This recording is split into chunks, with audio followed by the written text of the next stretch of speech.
네, 오늘 경북경찰청이 오후에 해병대 최상병 순직 사건 최종 수사 결과를 발표합니다. 주목받는 사건들 김광산 변호사와 짚어보도록 하겠습니다. 어서 오세요. 네. 네, 최종 수사 결과 발표가 지금 얼마 만에 나오는 거죠? 일단 뭐 이 최상병 순직 사건이 작년 7월 경북 애천에서 이제 폭우 때문에 수중 수색가 다 이루어진 거잖아요. 이거 만 1년이 됐다 이렇게 볼 수가 있어요. 그런데 이게 최상병의 어떤 사망과 관련돼서 단순 사망 사건이 아니고 그 경과 과정에서 뭐 그 수사 기록을 경찰청이 줬다가 다시 가져오고 또 거기에 대해서 뭐 용산이 개입을 했느냐 하지 않았느냐 또 특검 뭐 이런 문제가 있어가지고 계속 얽혀 설켜 왔고요. 지금 경찰청에서 수사하는 것은 최상병 사망 사건과 관련해서 누가 책임이 얼만큼 있느냐 이제 그에 관한 수사예요. 결론적으로 말하면. 그래서 그 결과가 지금 주목되고 있는 겁니다. 네, 최종 결과 나오기 전에 이제 수사심의위원회 그 결론이 나왔는데 임성근 전 사단장은 불송치 결정을 내린 것으로 전해졌거든요. 이 부분은 어떤 부분에서 주목을 받아야 될까요? 근데 올해 일반적으로 업무상 과실치사, 뭐 치상 그런 행위는요. 업무와 관련해서 어떤 과실이 있어가지고 사람이 사망하거나 아니면 상해를 입은 경우에 업무상 과실치사상 이렇게 법적으로 말하는 거거든요. 그런데 이 사건 자체가 누가 자동차를 운전을 하다 그냥 사고가 낸 사고가 아니고 수색을 하다가 거기에 있던 대대장이랄지 그런 사람들이 지시를 했을 거 아니에요. 또 위에 상부에는 또 사단장이 있단 말이에요. 그게 이제 임성근 전 사단장인데 그러면 사단장이 지시를 했고 그 지시에 의해서 수색이 이루어져다가 사망이 됐다고 한다면 이제 사단장도 그에 대해 책임이 있느냐 없느냐 이제 그에 관한 문제입니다. 그래서 사단장은 현장에 있지 않았잖아요. 그러면 현장에서 어떤 수색에 관련해서 이제 지시를 했다 하더라도 당연히 잘못되면은 이제 해병 군인이 사망할 수 있는 걸 예견할 수 있었느냐 없었느냐 그 문제예요. 그래서 뭐 그 당시에 뭐 어떤 장비를 갖춘다거나 그런 게 아니었잖아요. 그냥 해병대 티셔츠 입고 밑에는 군복 입고 그렇게 해서 사망을 했기 때문에 그러면 지시한 수중 수색을 지시한 사단장에도 책임이 있지 않느냐. 그런 이제 책임의 범위에 관한 건데 이제 경찰에서는 그 책임의 범위를 주로 현장에 있던 사람이 한정을 하는 거고 또 뭐 민주당이랄지 또 야권이랄지 또 일부 그 안에서 대대장의 지시를 했던 사람들은 사단장은 지시를 한 거니까 사단장도 당연히 책임을 져야 한다 이렇게 얘기를 하고 있어요. 그런데 이제 임성근 전 사단장은 자기가 수중수색 지시한 적이 없다고 얘기하고 있고 거기에 대대장이랄지 현장에 있었던 사람은 사단장이 지시를 했다 이제 이렇게 얘기하면서 이제 말이 서로 어긋나고 있는 거죠.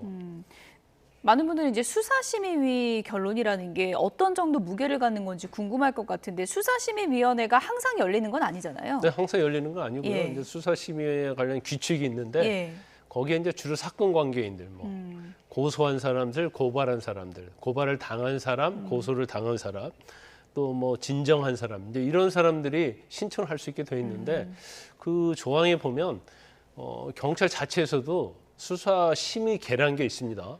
거기에서 심의를 해봤는데 이것은 뭐 수사심의위원회가 필요하다고 하면 또 회부를 해요. 또 경찰청장이랄지 아니면 수사심의위원장이 또 직권을 회부할 수 있는 조항이 있습니다. 그래서 이번에는 아마 제가 볼 때는 사건 관계인이 심의위원회를 열어달라고 한 게 아니고 아마 직권으로 심의위원회를 열어서 결론을 내린 걸로 그렇게 알려져 있죠. 그럼 임성근 전 사단장에 대해서는 심의위원회가 불송치 결론을 내렸다면 이게 뭐 혐의가 없다는 의미인가요? 어떤 의미가 있는 건가요? 혐의가 없다는 혐의가 의미죠. 없다는 의미입니까? 아마 경찰에서도 의견이 임성근 전 부사단장에 대해서는 죄가 인정되지 않는다는 의견이 있었던 걸로 보여요.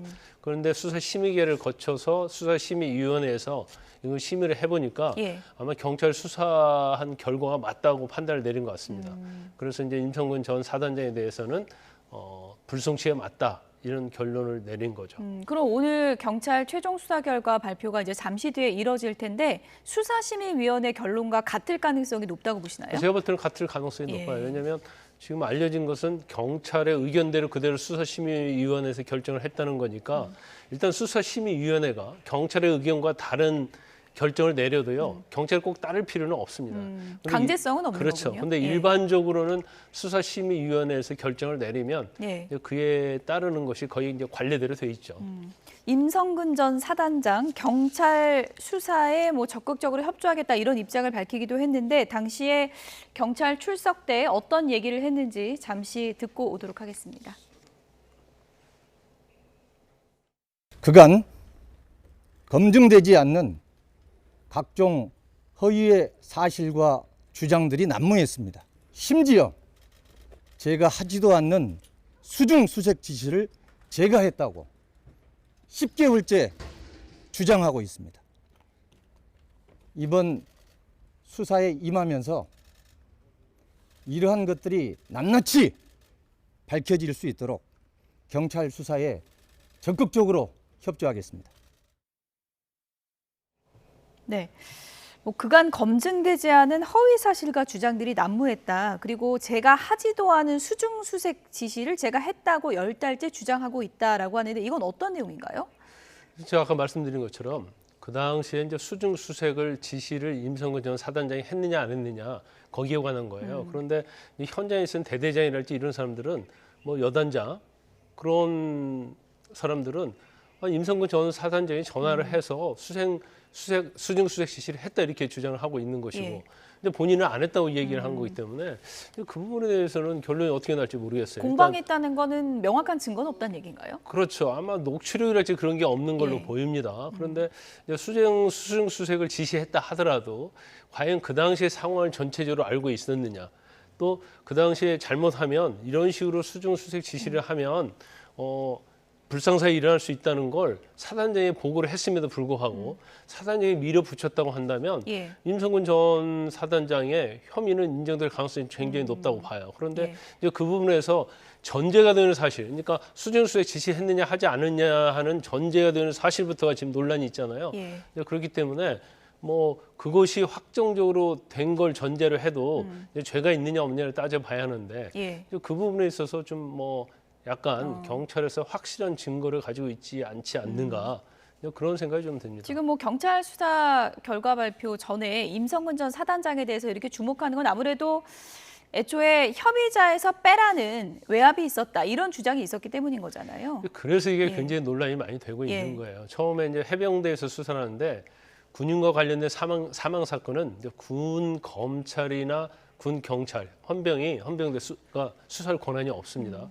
그래서 단순히 내부적인 것만 하고 수사 기록을 경찰에 넘기는 거거든요. 예. 그런데 그때 지금 문제되고 있는 박정훈 수사단장이 이제 8명을 했다는 거예요. 근데 8명 속에는 임성근 전 사단장이 포함이 돼 있었던 거예요. 예. 그래서 사실은 이 사건 수사 기록을 위에서 경찰에 보내지 말라고 했는데 박정훈 전 수사단장이 그냥 보내버린 거거든요. 예. 그리고 이제 보내버렸으면 제가 볼 때는 그냥 내버려 두면 경찰서 수사를 해서 혐의 여부를 분리를 하고 판단을 하고 일부는 송치했을 텐데 이게 문제가 되는 것이 다시 그 기록을 가지고 국방부로 가져온 거죠.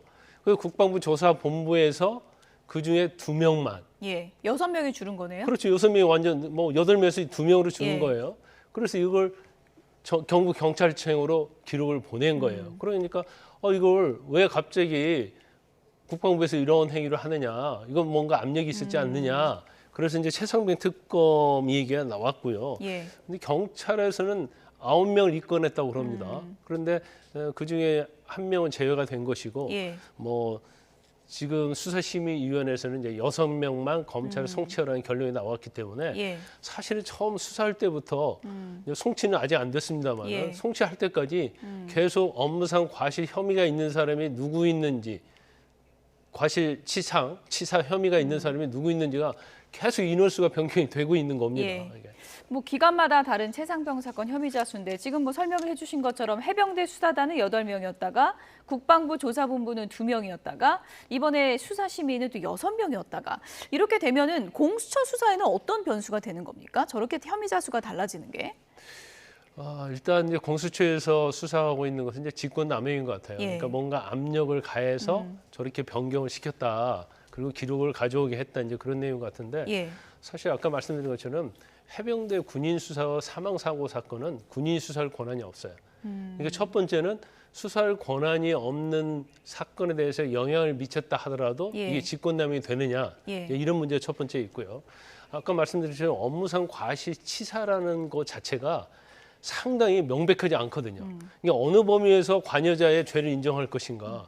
그러면 수사기관마다 다를 수 있고요. 아니면 뭐 상부의 생각도 다를 수 있는 거죠. 그리고 경찰도 다를 수 있는 거고. 그렇기 때문에 서로 의견이 다르기 때문에 아니 임성근 전 사단장은 이 정도 사단장으로서 전화 한 통 있다고 과실이 인정이 돼? 과실이 인정이 안 된다고 뭐 국방부 장관이랄지 경우에 따른 대통령 비서실도 생각할 수 있거든요. 예. 그렇기 때문에 이게 굉장히 정치적 사건이 돼버렸지만 이 스펙트럼이 굉장히 넓어요. 예. 특히 과실치사 이런 사건은 예. 근데 그럼에도 불구하고 너무나 이게 정치적으로 가버리다 보니까 과연 이거에 개입한 것 자체가 직권남용이냐 아니냐, 뭐 과실의 범위를 어느 정도까지 확대할 것이냐 좁힐 것이냐에 따라서 예. 인원수가 지금 왔다 갔다 하는 거거든요. 그런데 국민들 입장에서 보면 아니 뭐 당연히 인정되는 거 아니냐 이제 그렇게 생각할 수도 있어요. 그렇지만 이제 법적으로 보면 예. 상당히 업무 과실치사죄는 굉장히 어려운 부분이 있다 이렇게 말씀드릴 예. 수 있습니다. 오늘 경찰 수사 결과 발표가 나오면 이 사안에 대해서 어느 정도 퍼즐이 좀 완성될지 이 부분은 저희가 좀 기다려 봐야 될 것 같고요. 시청역 역주행 참사도 잠깐 좀 짚어봐야 될 것 같습니다. 지금 경찰 얘기 들어보니까 구속영장 신청은 불가피한 것 같다 이런 얘기가 나오는데 이게 또 바로 할 수는 또 없다 그래요. 그 속내가 뭔가요? 일단 이제 피의자에 대해서 조사가 제대로 안 됐죠. 그 영장을 청구하려면 일단 피의자 조사가 전제가 돼야 하고요. 두 번째는 범죄 혐의를 입증할 증거가 굉장히 명백해야 돼. 근데 이 사건 자체는 피의자는 급발진이다 주장하고 있고 또 경찰 입장에서는 뭐 지금 언론 보도에 의하면 급발진이 아니다. 이것은 피의자의 과실이 있다 이렇게 생각하고 있는 것 같습니다. 그러니까 굉장히 지금 양립을 하고 있는 거예요. 예. 그러면 피의자 조사도 해야 하고, 그다음에 이제 문제되는 것은 부인을 하고 있기 때문에 예. 이제 과학적인 증거가 있을 거 아닙니까? 그래서 EDR이 할지, CCTV를 할지, 블랙박스 예. 이런 것들을 다 검증 감정해서 결과가 나와서 죄가 인정이 될 것 같으면 이제 영장을 청구해야 하는데 지금 이제 피의자 조사도 지난번 2시간 했었는데 예. 이제 제대로 이루어지지 않았다고 그럽니다. 이제 지난 4일에 했는데 예. 6일에 어제 다시 조사하러 갔는데 우리가 갈비뼈 골절로 알고 있는데 상당히 좀 심하다고 그래요. 그래서 조사가 또 제대로 이루어지지 않았어요. 그러면 결과적으로 피의자 조사는 기본적으로 이루어져야 하는 거고요. 그다음에 피의자는 뭐 지금 범행을 부인하고 있지 않습니까? 예. 자기 과실이 아니고 급발진이었다고. 그러면 과학적인 증거를 들이대야 하는데 지금 EDR을 할지 CCTV를 할지 이런 여러 가지 과학적 증거는 국가수에서 검토를 하고 감정을 하면 저도 한두 달 이상 걸릴 수 있어요. 그러면 그 증거가 나오기 전까지는 예. 영장을 신청하기에는 굉장히 증거가 부족하다 이렇게 볼 수 있고 또 이런 상태에서 영장을 신청하면 영장이 기각될 수도 있기 때문에 예. 근데 경찰에서는 굉장히 신중하다 이렇게 볼 수 있습니다. 네. 변호사님 끝으로요. 이제 2차 피의자 조사를 한다고 하는데 어떤 부분에 좀 초점을 맞춰서 조사를 해야 될까요? 아마 근데 2차 피의자를 제가 볼 조사를 서둘러 할 필요가 없어요. 일단 몸이 아프잖아요. 그런데 계속 조사해봤자 급발진이다 주장할 거예요. 그러면 급발진이 아니다는 증거를 들이대면서 추궁을 해야 하는데 지금 증거가 이렇게 뭐 물론 뭐 브레이크를 밟았느냐, 그 등에 켜지지 않았던 CCTV랄지 여러 가지가 급발진이 아니다는 증거도 있지만 결국 아까 말씀드린 EDR이랄지 이런 과학적 증거가 있어야 하잖아요. 그러면 그 결과를 가지고 조사를 해야지 지금 조사하는 것은 큰 의미가 없다 이렇게 보거든요. 그래서 예. 이제 경찰 입장에서는 좀 그럴 거예요. 너무나 이 사안이 중대하잖아요. 굉장히 많은 분이 사망을 하셨고 또 사회적 이목이 집중되기 때문에 예. 어떻게 해서든지 빨리 구속 여부를 결정하려고 하는 그러한 뭐 심증은 알겠어요. 심정은 알겠는데 예. 뭐 이 사건은 그렇게 계속 빨리빨리 갈 수 있는 사건은 아니다 이렇게 말씀을 드릴 수 있습니다. 예. 뭐 속도전도 중요하겠지만 명확한 증거가 뒷받침돼야 될 것 같다는 맞습니다. 말씀 전해주셨습니다. 지금까지 김광산 변호사였습니다. 고맙습니다.